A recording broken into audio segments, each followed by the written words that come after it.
पेशकश, मोहम्मद फारूक मलिक, नगर परिषद आला तहतानवी उर्दू स्कूल आर्नी, जिला अयोध्या महल।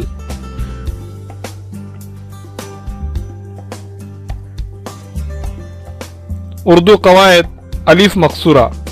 आज हम अलिफ मकसूरा किसे कहते हैं वो देखेंगे। इन अल्फाजों को पढ़ो। आला, अदना, ज़कात, उक़बा, सलात, ईसा। यहाँ ये और वाव पर खड़ा जबर दिया हुआ है। आइए इस खड़े जबर की तारीफ देखते हैं।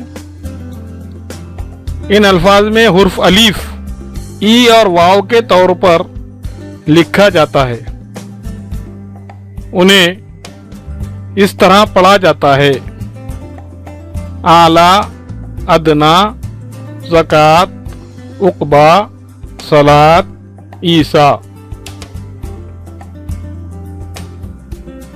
ई और वाव के ऊपर लिखे जाने वाले निशान यानी खड़े जबर को अलीफ मकसूरा कहते हैं।